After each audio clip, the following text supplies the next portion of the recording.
It's a blessing to be able to have this opportunity to be with you on the Word of Encouragement here on this Wednesday. Today I'd like to go back to the Old Testament to chapter 8 and 9 of Jeremiah. Jeremiah is called the weeping prophet. He had the job of being the prophet that was there when Jerusalem was destroyed.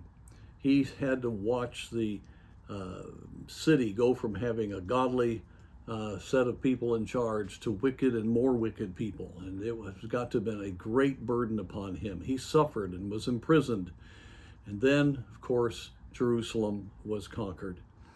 And we catch the heart of Jeremiah throughout this book, and it helps us understand that we as God's people should grieve about what's going on. We read in verse 22, "Is there no balm in Gilead?" This is of chapter 8.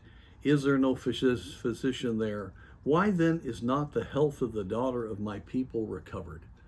Oh, how he was so concerned about the testimony of Jehovah God and his name being trod under by the wicked Babylonians, and the whole world would mock the Lord. In verse 1 of chapter 9, which is the next verse, "Oh, that my head were waters and mine eyes a fountain of tears, that I might weep day and night for the slain of the daughter of my people." Now, why did I bring this up? This doesn't seem very encouraging, does it?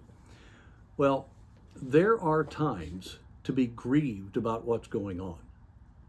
But there's a great deal of difference between being grieved and being fearful, frustrated, upset, or unbelieving. Jeremiah, if you were to go through the whole context here, was a man that knew God was in charge. He was a man that knew God was doing the right thing. He was a man that had been told that God would bring the people back to the land, that great prophecy there in Jeremiah chapter 29. He was a man that truly believed his God, and yet he did grieve. And sometimes it's not wrong for us to grieve if it causes us then to get burdened enough to pray for revival, to get burdened to pray that God will work in our churches, burdened to pray that we will meet with God and have the kind of heart that we ought to have for his cause. I think at times we as God's people today don't grieve enough. We get upset, we get frustrated, we might pray here and there, Lord, we need revival, but our hearts are not in it because we're really not that disturbed about what's happening from a depth of God's heart, because we're still doing okay. We just get frustrated, we don't like it, and it concerns us, and all that's understandable, but oh, how we need at times to grieve. "Oh, that my head were waters." Now, there are times when we really almost need to say, "Lord, would you work on my heart to have the broken heart you have for the situation around us?" And let me just say, when he empowers you to have a broken heart and you can pray for God to work, you actually will come out of that time not discouraged, but deeply encouraged, because you know that you have met with God.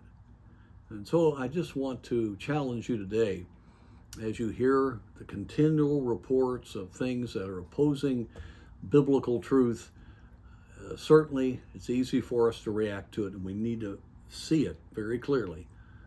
But may God give us compassion for people that are caught up in it, and a broken heart for our churches today.